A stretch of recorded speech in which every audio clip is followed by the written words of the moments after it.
you know. So he was a very truthful man, very, he loved his country. The only reason he didn't go back to his own country was because my mother was very ill. The United States? The United States, yeah. Was ill, and she couldn't be away from her family. They had to come back to England and settle down here. So he got transferred back to England. But they did go to Florida, and that's where my eldest sister was born. What was he in the army? He was just a cook, for goodness sake. That's all. I mean, he wasn't anything else. You know, I suppose everyone, just anyone who was there was grabbed to go out and stand guard duty and muck in sort of thing. I think the first time I ever heard his story was the landing on the moon. I think that was 1969, is it? 69? Is that right?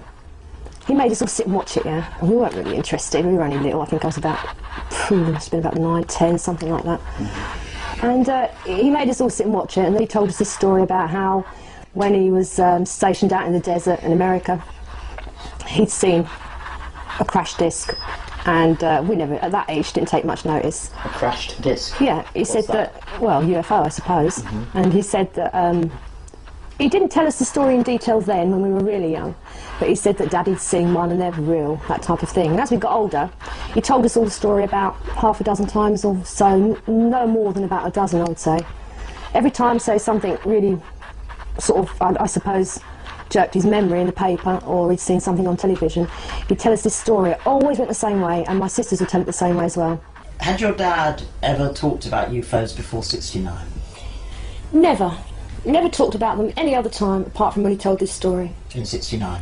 No, not even to my mum or anybody. He always told the story the same way. He used to say, you know, Daddy's seen a flying disc. It was in the desert. He said all available men were grabbed, and they all had to go out into the desert and stand in a ring around this crashed disc. He did tell one of my uncles that it was at an angle, into the sand, yeah, buried into the sand. Apart from that, the promotion? This is 7th of May 1948. Recommendation for promotion to enlisted man, and it's to the commanding officer, Squadron D, 509th Aerodrome Group, Walker Air Force Base, Roswell, New Mexico. And I recommend that Sergeant Melvin E. Brown be promoted to the grade of Staff Sergeant. Sergeant Brown has diligently and industriously performed all duties assigned to him while on duty with Task Unit 741. Don't know what that was. During the peculiar and tedious circumstances resulting from this project, he clearly demonstrated the qualities and abilities desired of a Staff Sergeant. Have you got any other documents there? Just the bits and pieces that we found after he died, of just proving that he was actually stationed in Roswell. I mean, some of them have got Jesse Marcel's orders on them as well. Who's Jesse Marcel? Well, Jesse Marcel was the commanding officer, wasn't he, of the 509th. I think he was, can't remember exactly what department he was in. Intelligence, I think. Do you think he decided to talk about it in '69? Well, I think I don't know, perhaps he was waiting to see something on the moon. I suppose everyone was waiting to see if there was anything up there, you know. I can't remember watching his face or whether he was disappointed or excited or what, but... And what were your feelings when he told you this at the time? Do you remember? Well, I was only about 9 or 10, I think, so... Giggly, really. Just giggly. Did you used to ask him to tell the story again?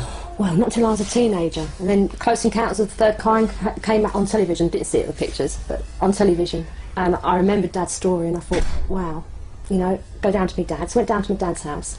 And I said, you've got to watch this film, because it might be something like you told us about. He watched the film, went down the next day, and to my disappointment, he said it was a load of shit. He said it was nothing like what he'd seen. And I tried to question him. That's the first time I'd ever tried to question him, right? And he got angry and said, look, I've told you enough, I can't tell you any more, don't pester me. That's all you need to know. While he was dying, he kept saying, I tried to feed him some eggs one day, he wouldn't eat these eggs. And he was saying something, his words were slurred. And it sounded like raisins. And I said, raisins, Dad, what are you talking about? He said, they're raisins. So I said, what are raisins? And he just like this and looked away from me. And I said, what, in the eggs, is it a recipe? Because he cooked, yeah. So I said, and he went, oh, like this. He said, they're coming for me, they're coming for you, they're in Texas. And like the other time, he made everybody that was there in the room at the time sign this piece of paper about this federal bank with this trust fund in it that had been given to him. Wouldn't tell us why. And when he wouldn't tell us why, one of my, I think it was my brother-in-law, said to him, "Oh, what you do, Mel? Rob a bank?" And he got angry and he said, "I've never done anything wrong for my country." He said, "This is, you know, Uncle Sam business," that type of thing.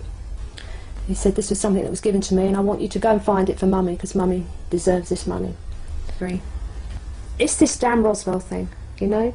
If I'd met an alien, yeah, and he said, "Hi, you know, I'm from blah blah blah," and then I couldn't tell anyone, imagine that, you know? Imagine.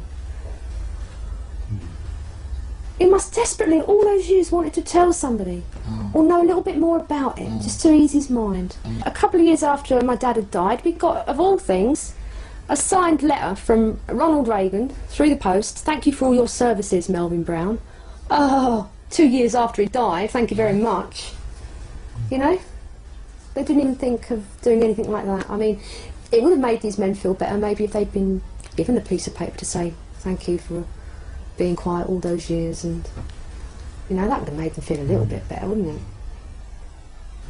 But nothing.